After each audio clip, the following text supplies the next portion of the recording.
요즘 유튜브의 부동산 채널을 보면 나는 월세 받으며 산다.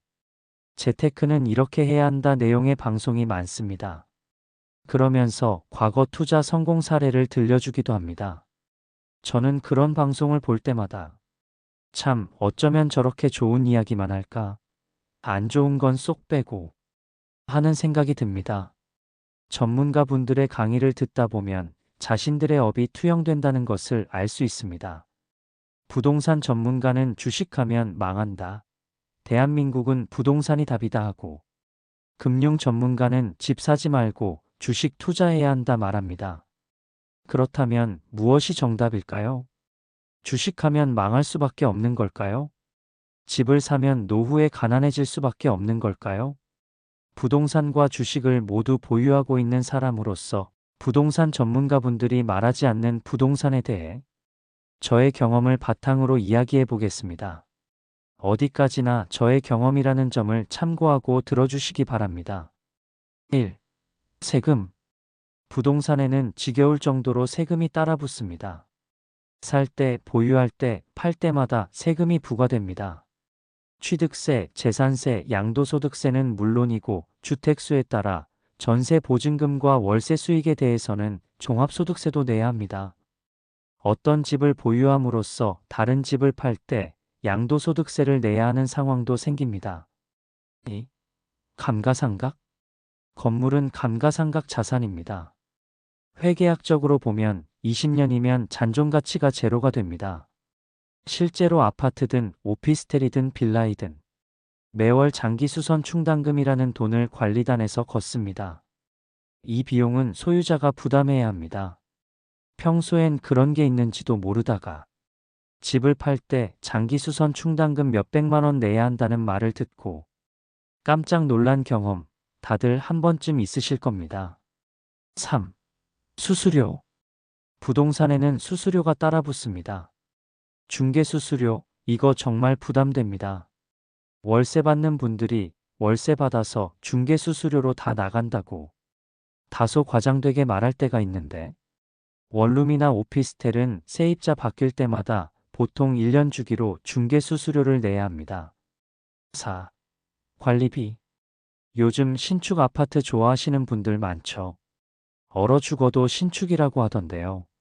하지만 신축 아파트는 구축 아파트와 비교도 안 되게 관리비가 비쌉니다.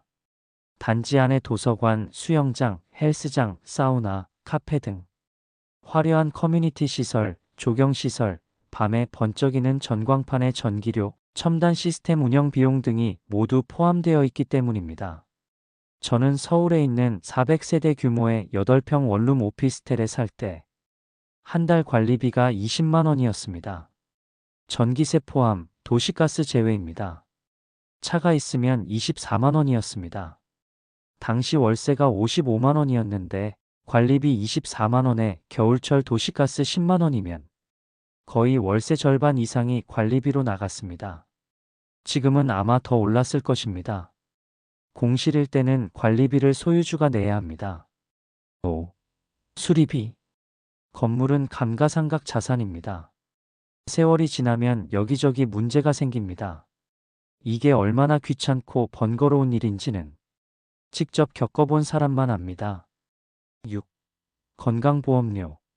직장인일 때는 건강보험료에 대해 그다지 심각하게 생각하지 않습니다. 회사에서 절반을 내주기도 하고 금액도 크지 않기 때문입니다. 그런데 퇴직하고 나면 다릅니다. 수익형 부동산을 갖고 있다가 퇴직한 분들 중엔 건강보험료 고지서를 보고 깜짝 놀란 분들이 많습니다.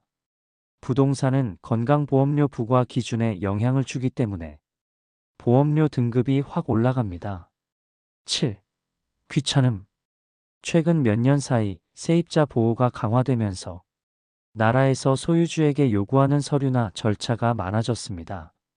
세입자 바뀔 때마다 각종 서류를 떼서 보여줘야 하고 본인이 신분증 들고 가서 제가 집주인입니다라고 증명도 해야 합니다. 그리고 아주 가끔 이런 전화도 옵니다. 죄송합니다. 남편이 동탄으로 발령을 받아서 급하게 이사를 가야 합니다. 이런 전화 받으면 정신적 스트레스가 꽤 큽니다. 어떤 때는 해외여행도 맘 편히 못 가겠구나 하는 생각이 들기도 합니다. 마지막으로 여러분이 알아두어야 할 것은 부동산은 사람을 상대하는 일이라는 것입니다. 지금까지 부동산 전문가들이 말하지 않는 부동산에 대해 제 경험을 바탕으로 말씀드렸습니다. 여러분, 우리가 재테크를 하는 이유가 무엇일까요? 은퇴 후 편하게 살기 위해서, 마음 편히 평화롭게 살기 위해서 아니던가요? 제 경험으로는 부동산은 그렇지 못했습니다. 이 모든 이야기는 단지 저 한 사람의 경험이지만 누군가에게는 의미 있는 참고가 되길 바랍니다.